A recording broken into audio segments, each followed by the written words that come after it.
The beginning of the race went really well for me. I had kind of turned out to be a rather volatile mix of dogs. I had 11 young rowdy males and 3 females, and the dogs were charging, and I think I had some of the fastest run times early in the race. And the trail conditions were beautiful, no problems, really nice weather. It just kind of, I think, lulled everybody into complacency somewhat, you know, and then the last half of the race we got into some real nasty weather. Well, the first real nasty stuff we got into was around American Summit. That's coming into Eagle, and you're on the Taylor Highway. It was blizzard, had a hard time seeing my lead dogs, and it was flat light, so we couldn't, the trail, you couldn't really see the definition of the trail, and it was you know, just all blown over. We had a side wind coming at us. It was about 0 or 10 below, and it felt like a 30-40 mile an hour side wind coming at us and just kicking up a lot of fresh snow. And I got stuck into right at the very top. It kind of wraps around this corner, and it was totally drifted over. And the dogs we just kind of hit this wall of snow. They couldn't see anything. There was no markers. There was no discernible trail. And it was just kind of like mountain to the left, mountain drop to the left, and the wind come from the right, trying to push the dogs down the mountain. And they sort of, the dogs kind of shut down a little bit there. When they get into really severe weather, they sort of have this survival instinct where they'll just kind of burrow in, and that's it. You know, it's just something kind of clicks in their head, and I had real trouble getting through there. I had to kind of just push my sled forward about 6 or 7 feet, and then kind of pull the dogs like 6 or 7 feet at a time, and I couldn't tell how far this drifted area actually lasted, and it took us about an hour to go about 30 yards, and you know, meanwhile we're getting pelted from the side by all this snow, and it was pretty cold. The next real crazy part happened around Birch Creek, which is between Circle and Central, and it was quite cold. It was about 50 below, 45 to 50 below, and I'm going up the river. It's like 1 in the morning, and all of a sudden I can see like about this football field length, bank to bank of steam coming up. So I knew it was all overflowing there. And they kind of warned us about that earlier at the drivers' meeting. And here out in the middle is a light floundering around and just kind of doing circles, and it just didn't make sense, you know, like, well, what's going on here? And as I get closer, I can see this figure of something. I couldn't tell what it was. It looked like a snow machine at first. It was abandoned right where the overflow started. And I got right up to the edge of it, and I could see it was Dallas Seavey's sled, and which didn't make sense, you know, like, why is he and his dogs detached from his sled, and his sled is buried in this overflow, you know, which once you stir up overflow, it can freeze really quick. And you know, I was worried his sled was going to freeze in there, and he had let his dogs, he had apparently got out onto this semi-frozen overflow, and then it just gave way and they sunk in, and he detached his dogs and just muscled them all the way through this overflow to the other side, kind of got them on the bank, secured on the other side, and then was coming back to get his sled. And you know, he said, I'm in a bad way. It's, you know, I'm soaked up to my waist, and I've been wallowing around in this for about an hour, and asked if I had any extra gear, and that he needed a hand. And I was able to get around it on the right, way up high on the bank. I got over onto the right-hand bank and was able to get up on dry ground and get over to where his dogs were. And he was all iced up. His outer layers were frozen like a chunk of plywood. I wound up putting them on my sled, and they just stayed level like this as I strapped him on my sled after we got him off him. But I helped him get undressed, and he had some extra socks and some hand warmers, and you know, he was pretty shook up. He said, "Yeah, this is the worst I've ever had mush dogs in," and he was kind of scared. And, you know, I just said, "Just forget about the race. I'm gonna stay right with you. We'll just work together. If you get too cold, we'll stop and build a fire. Otherwise," we were about 25, 30 miles from the checkpoint. I said we should probably just keep going, just stay active, keep your body heat up, and keep going. And I helped him get his dogs untangled and get in his. He actually had one of these sit-down sleds, and we got him into a sleeping bag where he could sit on his tail dragger and just ride that way. And we stuffed the bag full of heat packs, and I gave him my over mitts, my big warm beaver over mitts, because his mitts were soaked. And we just kind of stuck together, and every mile or so I was ahead of him, and every mile I'd just stop and ask if he was okay, and you know, we just kind of worked through it. And eventually he warmed up, and we made it into the checkpoint okay. What do you think? Well, for me, it was probably a couple-hour delay. You know, just stop there, getting him situated, and just doing a lot of stopping and starting. But I, you know, at that point, you just kind of forget about the race, yeah. you know, and it was just like, this is a dire situation, and I wanted to make sure that he was okay and that we just got him safely to the next checkpoint. The race is earlier in the season when there's less sunlight and it's typically colder. It all depends on the year and the given weather conditions. But the Yukon River section we run on the Iditarod, or on the Quest, is narrower, and the ice tends to jumble up a lot. On the Iditarod, we're on the lower part of the Yukon. It's wider, and it's generally flat and easy going, but we can get some really nasty jumbo ice we have to negotiate through. And this American Summit is pretty wicked. Eagle Summit, there's nothing like that on the Iditarod. It's extremely steep. And it's the way we go from Whitehorse to Fairbanks. It's late in the race, so the dogs are tired, you're tired. So it's a real challenge. Then actually, there was no drama on Rosebud Summit, which is after Eagle Summit, but that could be really nasty.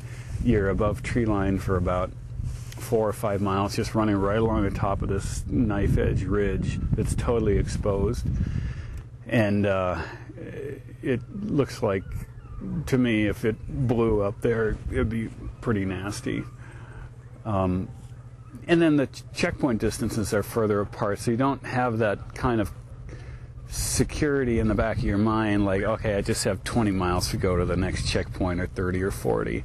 It's like, I've got 80 or 200, you know, to go to the next checkpoint.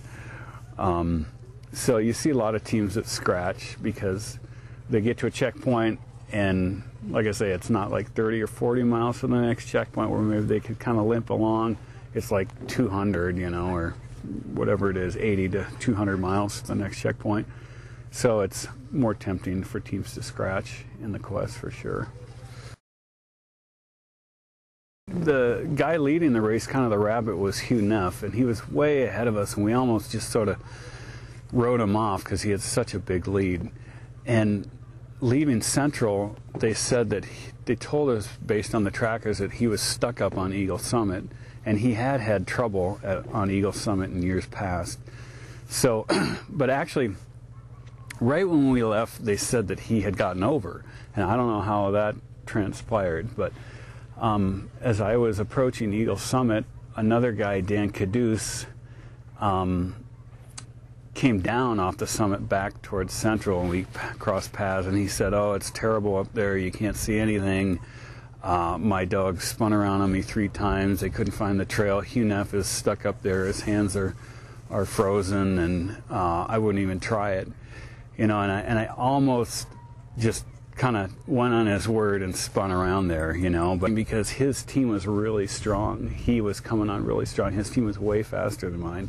He had a bigger team. I had only 8 dogs, and my dogs were getting kind of tired, and so I honestly really had my doubts that we were going to make it up, but I said, no, we got to give it a try. And we broke out of tree line, and I had never done it this way, but it's about a half a mile straight, really, really steep climb up this mountain. And it was colder then. It was colder than American Summit. It was about 20 below, and we just had this driving wind coming right at us. It was about, I don't know, they said 40-mile-an-hour wind or so, and it totally blew the trail over. You could see the markers, but the dogs don't really go off the markers. They key off what they can smell and what they can see on the ground.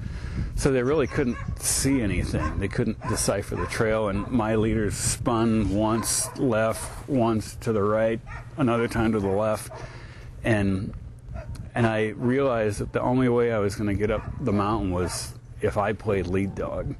And so I took a spare tug line, a spare rope, attached it to my leader's tug line, run it through his collar, so I had good control, kind of lined all the dogs out, make sure the sled was straight, and I just said, okay, we're going to just walk up this mountain. And I said, all right, and kind of pulled the dogs a little bit, and we went about 10-15 feet, and then I was kind of dragging the team the whole way for the first couple times and get out of breath, and I'd stop, and I'd say, all right, and go. And it was kind of a learning process with the dogs. It was something I was teaching them as we were going. I'd say, all right, we go, and then we'd stop, we'd take a little break, and then we regroup, and then we go. And it was just kind of this one foot in front of the other thing, The dogs kind of gained more confidence. They're pretty scared there, actually, when we broke out a tree line, and they did that burrowing thing again and kind of shut down. But we got the system going, and we're making good time. And then as we're going up, I saw this light, and I thought it was a team coming back down, but it wasn't moving. It turns out it was Hugh Neff who was stuck up there. He'd been stuck up there for like 10 hours out in this driving wind and cold. And I got up to him, and he said, yeah, one of the other mushers came by him and didn't even say a word. He just went right by him, which I didn't think was too cool. But, I said, how's it going? Do you need anything? And he said, yeah, my hands are kind of cold, and my dogs they stopped right here, and we just got about 200 more yards to go up to the saddle. And he said, I walked up there, and the wind has died down, but I just can't get my dogs up there. If I can get them up over that little saddle, I think they'll go just fine, because after that it goes slightly downhill on a side hill slope, and then turns and goes really steep up the last about 200-yard section, and then you're at the top of the mountain. But so I said, well, okay, I'll get around you and get up to your leaders, and I'll grab your leaders, and with my dogs next to your dogs, it'll probably perk your dogs up, and you get back on the sleds, and you push the sleds, and I'll pull the leaders. And I just kind of basically drug these two teams the last couple hundred yards up the mountain and got him going, and he was really thankful that I helped him. It was kind of exciting for me at the end of the race, because I came into mile 101 and I was the second team in there, and here just 100 miles prior I was running in 7th or 8th with way stronger teams in front of me and a tired dog team, and I was kind of bumming out and thinking, oh, I'm going to be 7th or 8th, and it's really easy to get kind of discouraged out there when things aren't going so well. And it's notorious for trouble at the end, like around these summits, that I kept saying, this race isn't over until it's over. Just keep going, just stay focused, just keep moving along, and just don't give up. And here I came into 101, and I'm in second place, you know. And once it was really neat, because once we got over the top, the dogs kind of got energized by that whole experience, because I think it really was a confidence builder for them. Because, like I say, once we got out of the, you know, at first they kind of shut down and they didn't want nothing to do with going up that mountain. Then we kind of worked this out as a team, and we got to the top, and I could see the dogs were energized.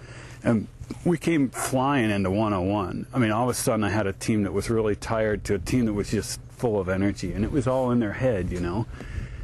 And there, Sebastian Schnoa, who was the leader, was actually camped there. I saw his dogs resting, and it just hit me. I said, I have a chance to win this race, but it ain't going to happen if I take a break here. I got to just keep going. So I grabbed a bunch of stuff I needed and took off, and the team shot out of there, and we made pretty good time over there. But the last run into town was kind of slow because the dogs were tired from that push coming into Two Rivers. But we left.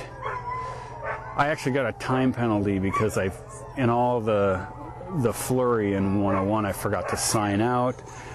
That's a breach of the rules, and I just totally forgot about it, and I got a half-hour time penalty. I was thinking about other things. So I wound up actually, Dallas Seavey left ahead of me from Two Rivers after our mandatory layover by about 12 minutes, and then Sebastian left about a half hour behind me, and we were pretty slow leaving there. And you know, those 8 dogs had done a lot of work. Their teams were much bigger, and you know, they really put their heart into it, and they were just tired. And we got into Fairbanks okay, but those guys passed us, but I'm super proud of those dogs.